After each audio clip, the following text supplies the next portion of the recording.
इन सभी संरचनाओं में आपको सबसे कॉमन बीम अर्थात दंड का आकार कौन सा दिखाई देता है? ये है प्रसिद्ध आई दंड। जैसा कि आप यहाँ देख सकते हैं, इसे आई दंड कहते हैं क्योंकि इसका क्रॉस सेक्शन अर्थात अनुप्रस्थ परिच्छेद अंग्रेजी वर्णमाला के बड़े अक्षर आई जैसा दिखता है। लेकिन इंजीनियर इस विशेष आकार को ही क्यों पसंद करते हैं? सिर्फ आई ही क्यों, और कोई अक्षर क्यों नहीं? मान लीजिए हम एक पुल बनाना चाहते हैं जो उसके सिरों पर टिका हुआ है, कुछ इस तरह। और मान लीजिए कि हम एक आयताकार अनुप्रस्थ परिच्छेद वाले पुल से शुरू करते हैं। पुल पर कई तरह के बल कार्य कर रहे होते हैं, जैसे कि गुरुत्वाकर्षण उसे नीचे की ओर खींच रहा है, तो उसका अपना वजन उसे नीचे की ओर खींच रहा है। और उसके ऊपर अन्य चीजें भी हो सकती हैं, शायद कुछ वाहन घूम रहे हों। ये सभी चीजें इस पुल पर नीचे की ओर दबाव डालती हैं, और इस बल के परिणाम स्वरूप यह पुल विकृत हो सकता है। अब मैंने यहाँ इस झुकाव को थोड़ा बड़ा चढ़ाकर दिखाया है, लेकिन ऐसा होता है। हमने पहले भी अध्ययन किया है कि पदार्थ बाहरी बलों के तहत विकृत हो जाते हैं। जब वे विकृत हो जाते हैं तो वे वापस अपनी जगह पर आने की कोशिश भी करते हैं, और ऐसा करने के लिए पदार्थ के अंदर प्रत्यानयन बल अर्थात रीस्टोरिंग फोर्सेस उत्पन्न होते हैं, और परिणाम स्वरूप यह पूरा पुल अब बहुत तनाव में आ जाता है। और हमने यह भी अध्ययन किया है कि यदि तनाव एक विशेष सीमा से आगे निकल जाता है, यदि आप इसे बहुत अधिक विकृत कर देते हैं, तो पूरी चीज ये टूट सकती है। और अब सवाल ये है कि हम इस झुकाव का प्रतिरोध कैसे कर सकते हैं? यही बड़ा सवाल है। हम नहीं चाहते हैं कि यह पुल टूटे, हम झुकाव का विरोध करना चाहते हैं। तो हम ऐसा कैसे कर सकते हैं? तो हम अपने अंतर्ज्ञान से जानते हैं कि हमारे पास यदि इस तरह की एक पतली छड़ी है तो उसे तोड़ना और मोड़ना आसान होता है। लेकिन दूसरी ओर यदि हमारे पास एक बहुत मोटी छड़ी होती है तो उसे तोड़ना और मोड़ना कठिन होता है। तो इस प्रकार हमारे मन में एक सरल विचार आ सकता है, और वो ये कि हम इस पुल को मोटा बना दें, है ना? तो आप इस पुल को मान लीजिए मोटा कर देते हैं, कुछ इस तरह, और हमारा काम हो गया। लेकिन यहाँ पर इसमें एक समस्या है। यदि आप इस पुल को मोटा करते हैं तो आप अधिक सामग्री का उपयोग कर रहे हैं, और आप पूरी चीज का वजन बढ़ा रहे हैं। और यदि वजन बढ़ता है तो झुकने वाला बल और बढ़ जाता है। यह एक समस्या है।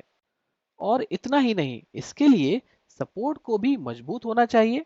और फिर यदि आप इसको एक जगह से दूसरी जगह ले जाना चाहते हैं, यदि आप इसे एक जगह बनाते हैं और दूसरी जगह ले जाते हैं, तो इसमें भी कठिनाई होगी। तो जब आप इस पुल को मोटा करते हैं तो बहुत सारी समस्याएं उत्पन्न होती हैं। तो हम यहाँ पर समस्याएं हल करने की बजाय अधिक समस्याएं पैदा कर रहे हैं। तो आप जानते हैं हमें क्या करना होगा? हमें इस पुल को उसका वजन बढ़ाए बिना, उसमें और पदार्थ जोड़े बिना मोटा करने का तरीका खोजना होगा। और शुरुआत में आप सोचेंगे कि यह कैसे होगा, हम ऐसा कैसे करें? तो इंजीनियरों को भी इस समस्या का सामना करना पड़ा, और शुरू में ऐसा लगता है कि यह संभव नहीं है। लेकिन यदि हम इसकी भौतिकी में गहराई से उतरते हैं तो हम एक समाधान के साथ आ सकते हैं। मुख्य बात यह समझना है कि इस तरह के झुके हुए बीम अर्थात दंड के अंदर वास्तव में किस प्रकार का स्ट्रेस अर्थात प्रतिबल उत्पन्न होता है। हमने कई प्रकार के प्रतिबल पढ़े हैं।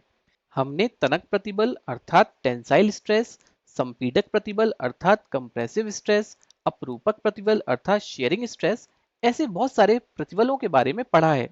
हमने पिछले वीडियो में उनके बारे में सीखा है, और यदि ये चीजें आपको नई लगती हैं तो शायद उन वीडियो को वापस जाकर देखना बहुत अच्छा होगा। खासकर तनक प्रतिबल और संपीडक प्रतिबल, ये यहाँ महत्वपूर्ण होने वाले हैं। तो मैं चाहूंगा कि आप उन वीडियो को वापस से जाके देखें और वापस आएं। लेकिन वैसे भी हमने उन सभी वीडियो में कभी इस तरह के झुकाव के बारे में बात नहीं की थी, इसलिए ऐसा लग सकता है कि झुकना थोड़ा अधिक जटिल है। ऐसा है भी, लेकिन यदि हम इसे ध्यान से देखें तो आप वास्तव में समझ सकते हैं कि यहाँ किस प्रकार का प्रतिबल उत्पन्न होता है। और ऐसा करने के लिए हम इस पुल को एक बार और देखते हैं। लेकिन इस बार कल्पना कीजिए कि हमने इसमें कुछ काल्पनिक छड़ें डाली हुई हैं। ये हमें यह समझने में मदद करेंगी कि प्रतिबल कैसा होता है। और अब फिर से बल के कारण जब पुल विकृत होता है तो ध्यान दें कि छड़ें ऊपर की ओर एक दूसरे के करीब आती हैं, और नीचे की ओर एक दूसरे से दूर जाती हैं। इसका मतलब है कि ऊपर की ओर अणु एक दूसरे के बहुत करीब आ गए होंगे। यही ये छड़ें कर रही हैं, वे हमें समझाने में मदद कर रही हैं कि अणुओं के साथ क्या होता है। अणु ऊपर की ओर एक दूसरे के करीब आ रहे होंगे, और अणु नीचे की ओर एक दूसरे से दूर जा रहे होंगे। तो सबसे ऊपरी बिंदु पर अणु सबसे करीब होते हैं, ठीक उसी तरह जैसे छड़ें सबसे ऊपरी बिंदु पर सबसे करीब होती हैं, तो यहाँ अणु सबसे करीब होते हैं। और याद रखें, जब अणु एक दूसरे के करीब आते हैं तो हम संपीड़न अर्थात कंप्रेशन की बात कर रहे होते हैं।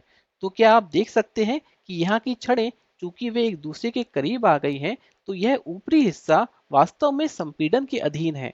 तो इस हिस्से में संपीड़न है और सबसे ऊपरी हिस्से पर अधिकतम संपीड़न होता है। तो यहाँ बहुत प्रतिबल है, बहुत संपीड़क प्रतिबल है। शीर्ष पर अधिकतम संपीड़क प्रतिबल होता है।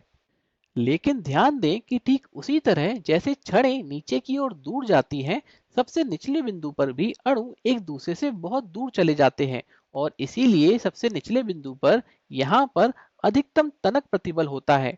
अणु एक दूसरे से दूर जा रहे हैं तो यहाँ तनाव हो रहा है, जिसे हम अधिकतम तनक प्रतिबल या फिर अधिकतम तनाव कहेंगे।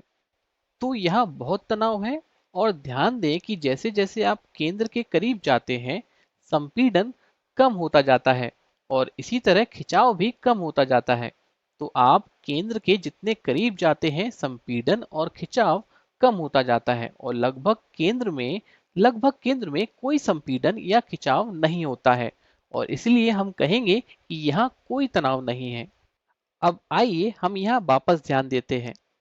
जब हम यहाँ छड़ी को मोटा बनाते हैं तो उसे तोड़ना मुश्किल होता है। ऐसा इसीलिए क्योंकि जब आप इसे अधिक मोटा बनाते हैं तो आप अधिक सामग्री जोड़ रहे होते हैं। आप झुकने के प्रति अधिक प्रतिरोध जोड़ रहे होते हैं, जिससे अधिक प्रत्यानयन बल उत्पन्न होता है और इसीलिए इसे मोड़ना अधिक कठिन हो जाता है। लेकिन अनुमान लगाइए, क्या यदि आप यहाँ झुकने का प्रतिरोध करना चाहते हैं तो आपको केवल ऊपर की ओर अधिक सामग्री की आवश्यकता होती है, क्योंकि यहीं संपीड़न हो रहा है और आपको नीचे की ओर भी बहुत सारी सामग्री की आवश्यकता होती है। लेकिन आपको केंद्र में बहुत सारी सामग्री की आवश्यकता नहीं होती है, क्योंकि वहां कोई तनाव नहीं है, वहां कोई प्रतिरोधक बल केंद्र में स्थापित नहीं हो रहा है। तो केंद्र में सामग्री डालकर उसे क्यों बर्बाद करें। और इसी विचार के साथ इंजीनियर भी आए थे और इसलिए इंजीनियरों ने कहा कि हम पूरी चीज को इस तरह मोटा बना सकते हैं, लेकिन अधिक सामग्री को जोड़कर नहीं।